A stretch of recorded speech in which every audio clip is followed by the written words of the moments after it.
everybody. It's Kim from Again Bookstore, and today I'm joined by Susan Beckham Zurenda. Hi, Susan. Hello, Kim. So nice to be here and be with you and have a wonderful event this evening. So I see something very special over your shoulder. What is that? That would be a copy of Bells for Eli, which we're going to talk about this evening. And here it is, available in Read It Again books. It's a good-looking cover. It is. By a Georgia publisher, which is where you are in Georgia. Okay. Tell me about yourself. This is my debut novel at my mature age. I taught English for 33 years, and after teaching, I think I estimated one time about 7,000 students in community college and high school. After I retired, I went to work for a book publicist as her media person, her writer, and that threw me into the world of authors. And I had won the South Carolina Fiction Project with a short story that this novel, it was the genesis for this novel many, many years ago, and it had stayed in my heart, and I always wanted to expand it. But until I retired from teaching and everything else that goes along, raising children, et cetera, I just couldn't devote the time. I wrote a lot of short fiction, won some regional awards for my short fiction, but I didn't have time to do a long work until recently. So here I am and delighted to be here. So tell us about Bells for Eli.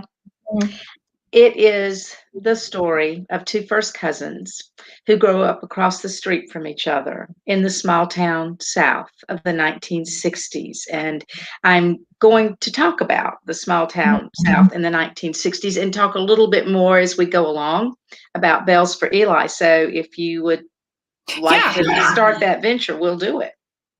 Okay, let's see if we get this right. Okay, and I am going to disappear, but I'll still be here if you need me, okay? Thank you so much, Kim. So I'd like to start out by asking, who recalls eating moon pies in the sun with chocolate dripping down your fingers at the swimming pool while the eagle touched down on the moon's tranquility base? Or maybe junior high school parties where black lights made your teeth glow green while Agent Orange laid waste to the jungles of Vietnam? Or making out at drive-in movies in high school while hippies gathered for love-ins in Golden Gate Park? This was my era, a contradictory time, teetering between devotion to conventional values from the 50s and the desire to do what you feel in the 1960s and 70s. And in my novel, Bells for Eli, the town where my main characters live and settings are largely imagined, but they are based on realities of the time and locale of my own youth. My main characters, who are Adeline, she's called Delia Green, and her first cousin, Ellison, who's called Eli Winfield, they live in the fictitious town of Green Branch, South Carolina, during this momentous period, and they are deeply affected by their time and their place. Next slide. Against this background, the story is inspired by a tragic incident that happened to my own first cousin when he was a toddler in the late 1950s. And as is the case with my character Eli, my cousin saw a Coca-Cola bottle sitting on the porch steps and he drank from it. And instead of Coke, the bottle was filled with Red Devil Lye, a chemical when mixed with vinegar has properties like helium. And as the story was told to me, my uncle was placing balloons over the neck of the bottle to inflate them for the birthday party. Like Eli, my cousin survived the accident, but his life was changed forever. Now, the cousins in Bells for Eli grow unusually close during their childhood and adolescence, partly because they live across the street from one another, but more because of the consequences of Eli's accident. As he encounters bullying, of schoolmates who don't understand and who mock his disfigurement. He has a metal trach in his throat. He has a strange string that runs through his nose and behind his ear and is tethered somewhere at the back, and it actually pulls a dilator up and through his esophagus so that it won't close with scar tissue. He has a hole in his stomach stopped up with a plug from which he is fed, and so he doesn't have a good smell. And because of these things, he's not understood. He's mocked, and he's frail. And so Delia becomes his best friend and his defender and his love. Now, later, when he's an adolescent, his tubes, his trach, they're gone. Eli appears normal as he bolts into adolescence. He's a heartbreaker with a double standard, guarding Delia's vulnerability when she ventures into a destructive romantic relationship. And as determined as Eli is to rescue his beloved cousin from her boyfriend's ulterior motives, Delia is equally committed to saving Eli when he falls into the wrong crowd, enamored with drugs. The cousins' relationship grows into an incomparable love, blossoming into an intimacy that cannot be, for they know that to love one's cousin in that way is taboo. Next slide. The times and the culture in which the cousins live tremendously affects their joys, their sorrows, their conflicts, and their decisions. Now, if you're a baby boomer like me, or even if you're not, you likely think of the 60s as a generation of rebellion and social change. And it was, not unlike the transition and times we're living today. And rather than the actual calendar years from, say, 1960 to 69, the cultural period we call the 60s really rather loosely began around 1963 with the assassination of John F. Kennedy and ended around 1974 with the Watergate scandal. The era was defined, as all of us know, by the counterculture of the hippies and the revolution in social norms surrounding music, drugs, dress, sexuality, and formality, as well as the relaxation of social taboos in terms of race and gender. It was a decade of tremendous volatility and upheaval, when African Americans used sit-ins, freedom rides, and protest marches to fight segregation, poverty, unemployment, when women began demanding equal job opportunities and an end to sexual discrimination, when Mexican Americans protested discrimination in voting, education, employment, and when Native Americans demanded that the government recognize their land claims and the right of tribes to govern themselves. But this view is not the whole picture. Next slide. Amid this time of extreme social flux, the small town South of the 60s and 70s, and probably small towns everywhere across America, I just happen to know about the South, was an insular time and a place where fathers went to work every morning to provide for the family and mothers took care of children. It was a time that focused on middle-class Americans who could give their children more advantages because they had more disposable income and enjoyed greater material comforts than their forebears. They had more time and money for leisure activities and the consumption of popular culture.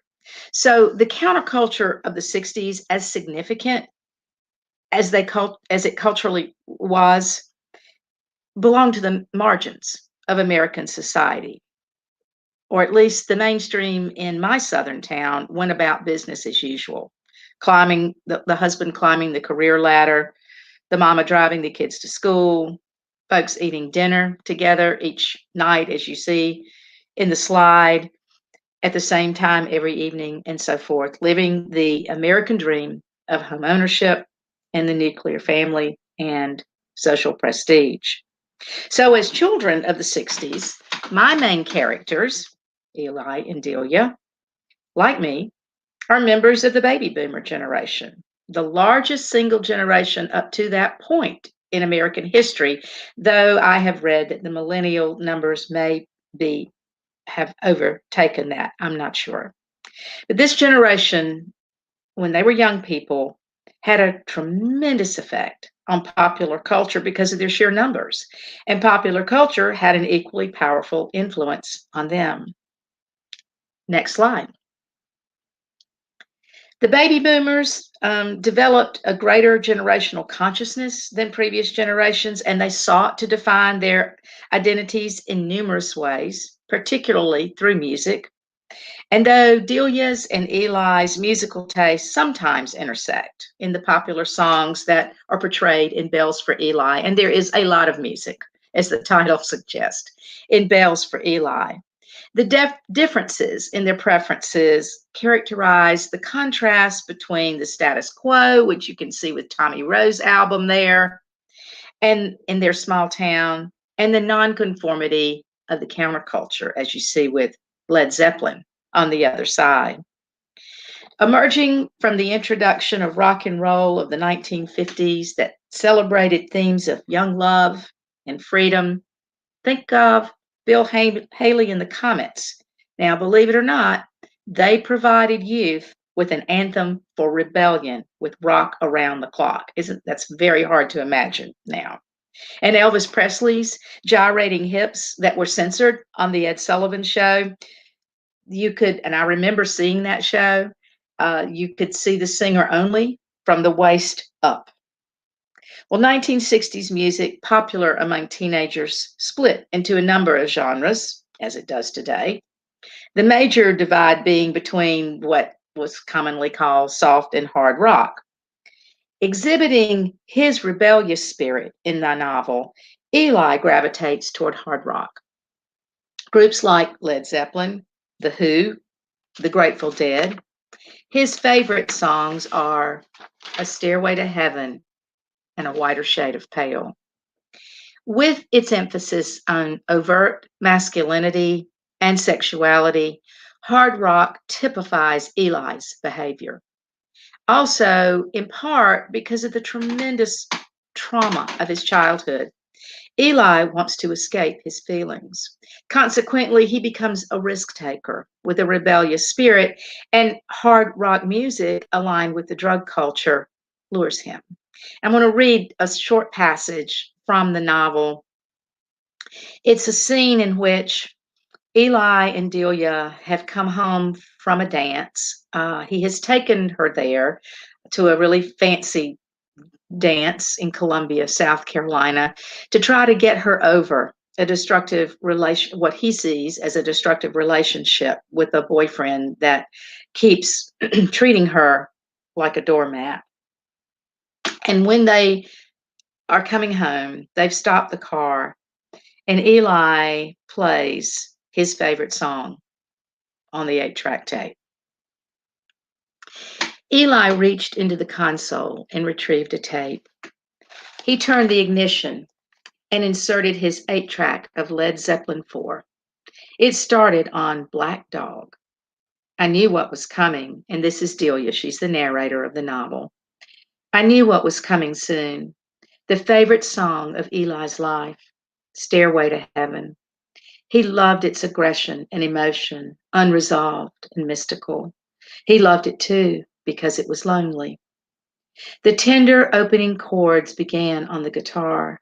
The recorders followed with their sweet and expectant melody, reminiscent of time long ago. I imagined Elizabethan maidens in brocade gowns tiptoeing on a mossy forest floor. The radio will play this song forever. Other bands will play it, Eli said. It will last. Mark my words. Not because of the lyrics. They're imprinted on your brain, but they're bullshit pompous. It's the music that matters. Listen. We leaned back in our seats. I closed my eyes. Eli reached for my hand. A minor, he whispered. Haunting. It's the unknown flirting with you, like our Ouija board. I waited for the crescendo to build toward the long and dramatic guitar, and then the come down at the end, the near silence as the song faded. It's like life, Eli said when the song ended. tension and release. He squeezed my hand and let it go. He ejected the tape. Now, Delia, on the other hand, she typifies to a large degree the norm of the small town South in which she lives. Unlike her cousin, she liked rock. The songs of such groups as Three Dog Night and The Temptations. She even admits to liking bubblegum music. And I don't know how many of you out there are familiar with that subgenre, but it was typified by childlike themes, a contrived innocence. The lyrics of these songs often featured themes of romantic love, personal happiness, references to subjects like sunshine, toys, sugary food. I remember one by the 1910 Fruit Gum Company, and it was Simon Says, Simple Simon Says, and that, or Simple Simon Says, that it was just happy-go-lucky music. So while Eli lets his hair grow long, even before his teen years, and he tells Delia he's going to become a hippie, she doesn't follow suit. She doesn't embrace drugs and the counterculture.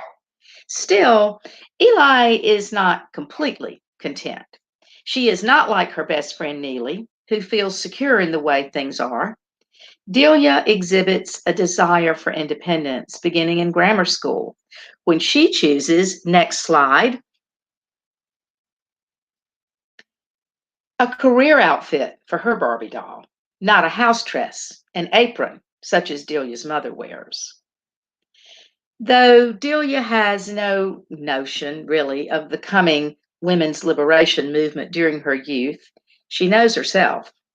She desires autonomy, and she's fortunate to have a father who pushes her in this direction. He's a man ahead of his time.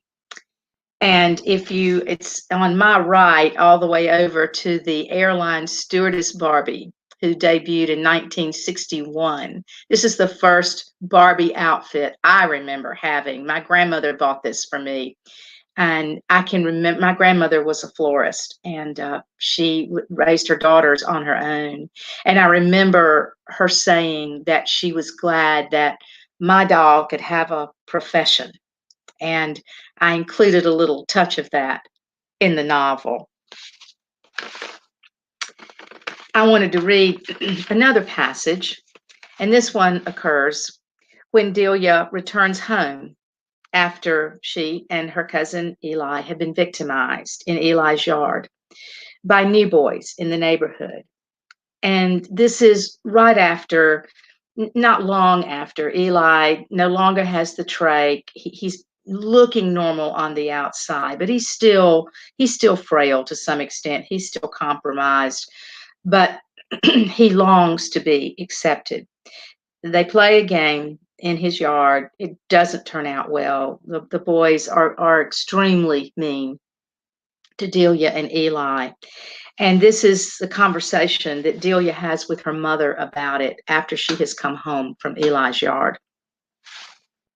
At home, Mama stood over the stove frying onions and peppers to start spaghetti sauce. It was awfully warm for spaghetti, but it was a favorite of my daddy. The front part of her hair formed a wet circle around her face. Little brown curls smashed flat to her skin. "How lovely," she exclaimed on seeing the flowers I'd brought. "Did Mary Lily send those to me?" I nodded. Moments later, I began to cry. She sat me at the table. I poured out the story to her, the boys, the tickling, Uncle Gene's belt, that's Eli's father, to punish him. She rose and turned down the stove. She walked to the white metal cabinet, my nemesis with its rusty squeaking hinge, because I could never sneak a snack without her knowing. It squeaked loudly now as she opened the door.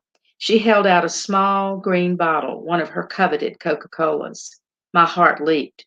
Normally, I was allowed this luxury only at Sunday lunch and on occasion after school. She lifted the church key from the drawer and pried off the cap. She pursed her lips as she emptied ice cubes from the metal tray into a glass and poured the fizzing brown tonic over the ice. "You're growing up, Delia," she said, handing me the Coke. Her first words since I'd told the whole story. Things will be different. It's hard for me to explain, but let me try. Boys play differently, she continued, and it's other things too. I know you love Eli, and you always will be close. It's just that you can't tell me not to play with Eli. He's my best friend, I interrupted her, all but shouting. Coke burned up my nose. I started to cry again. Of course, I don't mean that, but things have to change, Delia. They just do. But Eli isn't like other boys, I said. I love him more than my best friend, I started to say, but didn't. It was Dale and Drew and Craig who caused all the trouble, I said instead. Yes and no, she responded. I didn't know what she meant. I felt worse than before. The Coca-Cola now felt like a bribe. Never mind, Mama, just never mind. I shouldn't have told you, I said, and left the last few sips of Coke in the glass. Delia, she called, when your daddy gets home, we can talk about this better. But I had already left the room and pretended I didn't hear. So Delia, she pushes against that mother, and that's one way she shows her sort of early autonomy and independence to be who she wants to be. Now, in addition to music, next slide, television provided the American population with the experience of accepted social patterns that began in the 50s and continued into the 60s and early 70s. But unlike music, there were very few television shows that projected anything anti-establishment. Not until 1967 with the Smothers Brothers and their political satire and Rowan and Martin's Laugh-In in 1968, and you see the picture there over on my right, did television even begin to suggest the counterculture of the 60s? Laugh-In was a play on the love-ins of the 1960s hippie culture that were common, of course, in protest associated with the civil rights and anti-war demonstrations of the time. And the show was characterized by quick gags and sketches, many of which conveyed sexual innuendo or were politically charged. And in the small town South, this mild show, what we would consider quite mild today, was considered somewhat scandalous, and young people who watched it often did so on the sly. Instead, most television shows presented an idealized image of white suburban family life. Happy housewife mothers, wise fathers, mischievous but not dangerously rebellious children were the constants. In shows like Leave It to Beaver, My Three Sons, it's illustrated here, Andy of Mayberry, we could name a dozen. Such is the culture the people in my novel, In Green Branch, emulate. And my novel mentions a number of television shows of the era in relation to events in the novel. Like the characters' behavior in the television shows the Winfield and Green families watch on television during prime time, hospitality and proper decorum are not choices among the middle and upper middle class in 1960s Green Branch. They are expectations. Family values are emphasized, and pretending life is good is a given, even if it isn't. Delia's parents live by the book, like the examples on television. If there were to be something amiss in the grown-up world of her parents, and of course there is, because her parents are human, Delia and her sister Helen would never know. It is only through eavesdropping that Delia learns information of her parents' hidden anxieties. And often, disagreements between her parents occur because Delia wants to step outside established protocol. Next slide. Eli's everyday family life, conversely, is not the norm of the times, but his mother knows how to make everything seem right. She is the epitome, Mary Lily, of graciousness and decorum, and she rarely confronts the problem of Eli's father and her husband being alcoholic. As Gene, Eli's father, rants and raves, acting violently at times in the presence of anyone in his path, Mary Lily mostly tolerates her husband's dysfunction. taking a passive role, as was common for wives in the 1960s. Now, I want to read one final short passage. Um, and this happens actually before Delia comes home and tells her mother of the story of the boys in the yard, um, really abusing her and Eli. This scene takes place after the boys have left. And so it's an earlier part of the scene that I just read a few minutes ago. And it illustrates the way relationships tended to be in the 1960s. So here, Eli wants to keep the circumstance of the boys in the side yard a secret. Um, and he wants his mother. She has come upon the scene and she knows about it. He wants his mother to keep it secret.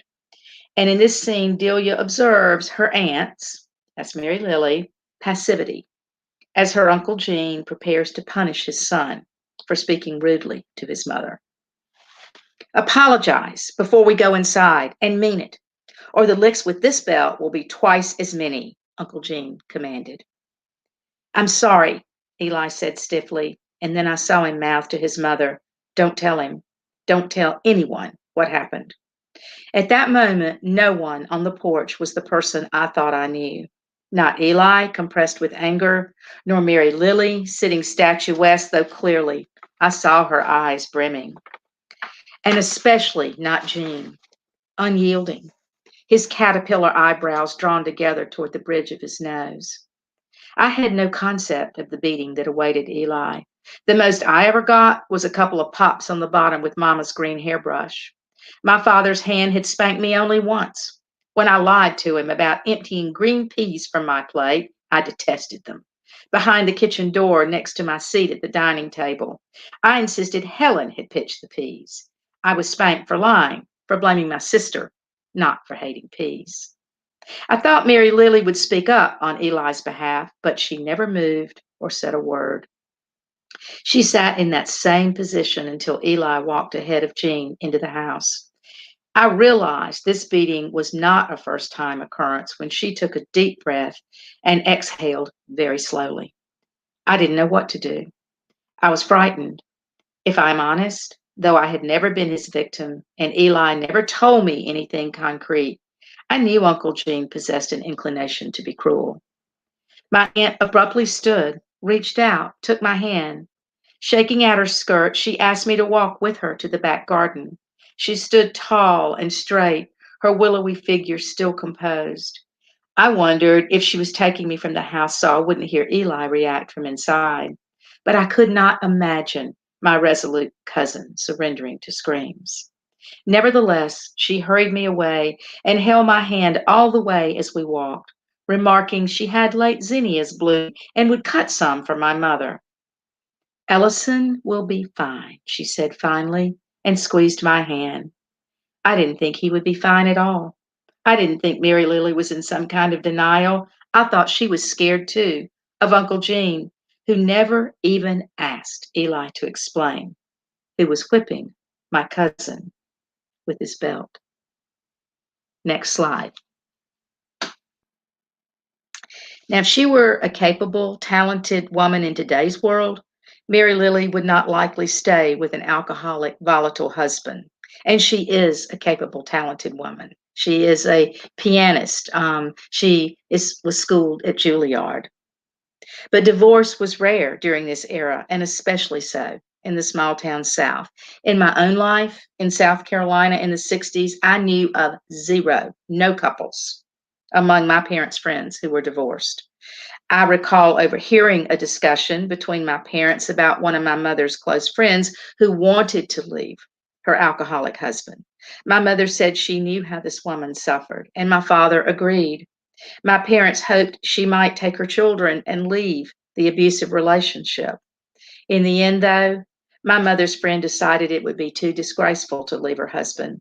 And though she had a college education and she told my mother she had no idea how to make a life on her own. As this real life example and Mary Lily in the novel illustrate, beneath the surface In the supposed idyllic small town South, life was not always the paradise that families and the culture pretended. People didn't talk about their problems. Going to counseling was nearly unheard of. They tended to cover over their difficulties and live with their unhappiness. Now, after no fault divorce laws were enacted in the 70s, things began to change. But in Bells for Eli, times had not yet changed. Having witnessed her aunt and uncle's dysfunctional relationship since childhood, as a nearly grown woman, my character Delia wonders why Aunt Mary Lily has stayed with her Uncle Gene when she says to her aunt, "You're beautiful and so smart. You could have been a famous musician, but you married Uncle Gene. You stayed with him." And for a moment, Mary Lily does not respond. She starts, she stops, and then she says, "You've been under our roof all your life. You know his weaknesses, but we all have weaknesses. He's a good man in his way, Adeline, and he's my husband, for better or for worse." Final slide. So the frictions between expected behavior and conduct in the small town South of the 60s and 70s, and the burgeoning strains of rebellion and independence emerging from the fringes of society parallel many of the tensions among the characters in the novel, particularly between Delia and Eli in their late adolescence as the novel moves toward its dramatic conclusion, and Delia learns a shocking family secret and truths about Eli that she has never known. And that concludes my little presentation. And if there are folks out there, I would love to answer questions. So let me set this back up again. There we go. Let's talk a little bit about, like, you said that. Can you tell us more about how you came about this story? Because you mentioned it in your presentation, but I want to hear more. Okay, it was inspired by an accident that happened to my real life first cousin, whose name was Danny. He's not living now. He was 2 years old, and he drank Red Devil Live from a Coca-Cola bottle that his father was using to blow up balloons for his birthday party. Now, he was living in Plainfield, New Jersey, and I was living in the small town of Lancaster, South Carolina. So I was in no way any kind of a firsthand witness to the accident. And I didn't even see much of Danny until he was older. But so these stories came to me secondhand over the story of the accident came to me secondhand over the years. I've imagined Eli and Delia's life growing up together. But I will say, I recall once when my cousin Danny and his family were visiting us at my home in South Carolina. I don't know how old we were, maybe 8, 9 years old. And we were out in the backyard playing, my brother, me, Danny, his 2 sisters, and a friend of mine from the neighborhood named Jean. And she kept asking Danny, what was wrong with him? Why did he have that thing in his throat? Why did his throat run like his nose? What was that string behind his ear? She wasn't trying to be mean. She wasn't trying to harass him, but that in effect is what was happening. And I remember my cousin climbed up to the top of the sliding board in the backyard, and he just sat there. And it was just to get away from the questions. And I realized that was probably something he endured all the time. And when we were older, when we were adolescents, Danny's family actually moved to Charlotte, North Carolina, which was only about an hour from me. And we became good friends in high school. He dated a good friend of mine for a while. So funny, when my husband first read the manuscript, he said to me, "What are you going to say if somebody asks you if you were in love with your first cousin?" I will say, "Well, I'll just have to say no, that's what fiction is. But if you want to believe it, it makes you buy a book. Fine with me." Oh my goodness. So this is your first novel, right? And you've Right. written other stuff. So what was it like? You had quiet time and you get to sit down and write it. Are you a pantser or a plotter? I thought I was a plotter because I was a teacher. Teachers are planners. We have to have it. We got to know what we're going to do for the next 50 Mhm. minutes in class. So I had it all planned out. I had an outline. Uh, I never looked at it again after the third chapter. Never. I think what happened is what happens commonly with authors is the characters, they come alive and they take on a life of their own, and they let you know where they're going, and their lives develop, and you just follow along and you write it out for them. And that is exactly what happened. I knew how Bells for Eli was going to begin with the accident, and I knew what the penultimate scene would be, Mhm. and that turns out to be about as much as I knew. Hmm. Have you compared your book to your outline? Like, No, I haven't. I have never gone back and looked at it. I guess I should do that. I mean, I know there's some things. Of course, there's some things, because as I was writing, I knew certain things I wanted to happen. I knew certain developments that I wanted to take place, but a lot of things just happened along the way. And one thing that we're talking about, cousin relationships, and the fact that these cousins do develop feelings for each other when they're adolescents. They are inordinately close as children. Delia is Eli's only friend. They have a bond that is just it's unconditional love. Is what it is. And so what's going to happen? They turn 12. They become sexual beings. What do you do? What happens? And I really hadn't thought about what I was going to do with that exactly. And an interviewer asked me early on why I decided to write about a taboo relationship. Mhm. And I thought, well, I didn't decide to write about a taboo relationship at all. Mhm. But one night, and I don't recommend my writing schedule, I write at night because there are no distractions and it's quiet. People should write in the morning, but unfortunately, I find that I have to write at night. But one night, I was sitting at the computer, and it's after that scene that I read, where they listen to Stairway to Heaven, and they've come home from that dance, and Eli has stopped the car actually to make a confession about an indiscretion with a girl that he had, in order to try to deter Delia from this relationship with her boyfriend. But as things went along, they simply they simply showed their feelings to each other, and it happened. And I remember the next morning reading what I had written and just kind of saying, well, that's that. It is inevitable that they would have feelings for each other. Therefore, it was inevitable that I had to write it.